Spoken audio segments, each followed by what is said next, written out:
¿Qué mejor oportunidad para hablar del número pi en esta fecha? 14 de marzo, el Día Internacional de las Matemáticas. Decidieron definir esta fecha especialmente porque marzo corresponde al mes número 3 y 14 como la primera parte decimal del número pi en su versión redondeada, 3,14. Pero vamos a hablar especialmente sobre el origen conceptual del número pi y un poco de su historia. Antes de entender la definición del número pi, debemos tener claro los siguientes conceptos. Un número es racional si es una fracción de la forma a sobre b, siendo a y b números enteros, donde el resultado de la división es un número decimal finito o un número decimal infinito periódico. Por ejemplo, un medio es un número racional, ya que 1 y 2 son enteros y su división es un número decimal finito, ya que es igual a 0,5. Otro ejemplo podría ser el número racional 5/6, ya que tenemos 5 y 6 como números enteros y al dividirse entre sí se tiene el número decimal 0,83333. Este número decimal es infinito, pero además de ello es periódico, es decir, se repite indefinidamente alguno de sus decimales. En este caso, se repite el 3. En este orden de ideas, podemos definir lo que es un número irracional. Un número es irracional si es un número decimal infinito no periódico. La circunferencia ha sido uno de los objetos geométricos más estudiados desde la antigüedad. Dentro de los estudios se llegó a la conclusión que el número pi es irracional y se define como la siguiente división. El número pi es la división entre la longitud de la circunferencia, es decir, el perímetro, dividido por la longitud de su diámetro.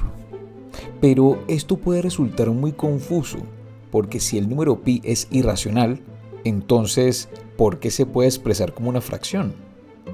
Recordemos que la definición de fracción o número racional se aplica siempre y cuando el numerador y el denominador sean números enteros, exceptuando el 0 para el denominador.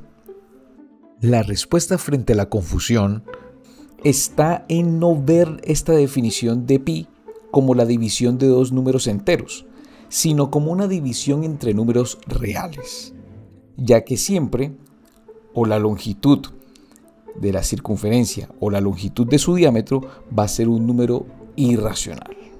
Es decir, cuando estaban ensayando las mediciones de los distintos perímetros y diámetros de las diferentes circunferencias existentes, se dieron cuenta que siempre uno de ellos representaba un número irracional.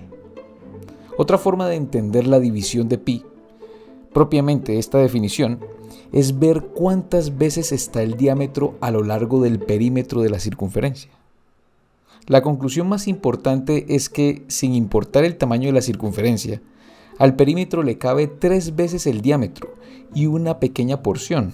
Esa porción es precisamente 0,141592, la parte decimal del número pi. Los egipcios establecieron un aproximado del número pi. Esto se registró en el famoso papiro de Rhind. Los egipcios decían que aproximadamente era 25 octavos, lo que es equivalente en su presentación decimal como 3,125. Los mesopotámicos le daban el valor de la raíz cuadrada de 10, que es aproximadamente 3,162. El que analizó con mayor profundidad el origen de este número fue Arquímedes de Siracusa, y empleó una estrategia geométrica para dar con una aproximación de la ubicación de pi. Consideró una circunferencia de diámetro 1, y sobre ella empezó a trazar polígonos de manera inscrita y circunscrita, hasta llegar al polígono de 96 lados por debajo y por encima de la circunferencia. Al calcular el perímetro del polígono que está por debajo y por encima, Arquímedes dio con la aproximación de pi entre dos números. Resulta ser que el número pi está entre la fracción 223/71 y la fracción 22 séptimos. En términos de números decimales sería algo así. Una aproximación muy cercana a lo que sería exactamente el número pi. Siglos posteriores a la época de la civilización griega, donde vivió Arquímedes, se fue madurando el concepto del número pi hasta la versión final planteada al inicio de este video. El número pi tiene varias representaciones y, por esa razón, está presente en diferentes contextos. El número pi no es solo un número irracional que sale del estudio de la circunferencia.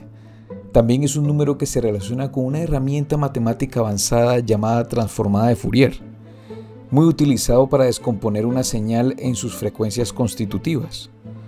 El procesamiento de señales es usado para establecer comunicaciones entre celulares y ejecutar rastreos geográficos, más conocido como GPS. Esta misma herramienta permite convertir la voz en un texto, que se puede registrar en cualquier dispositivo. Los famosos asistentes de voz Alexa en Google y Siri en Apple utilizan este algoritmo. La NASA usa el número pi tomando los 16 primeros dígitos para tener un cálculo más preciso en la navegación por fuera de la Tierra, o conocido como el GPS espacial. También es usado para estudiar las trayectorias aéreas, ya que por la forma que tiene la Tierra, las trayectorias forman arcos de circunferencias. Espero que te haya gustado esta breve historia del número pi y sus aplicaciones. Ya sabes por qué este número ha sido tan importante, tanto así que consideran el 14 de marzo como el Día Internacional de las Matemáticas. Así que dale like, comenta y suscríbete.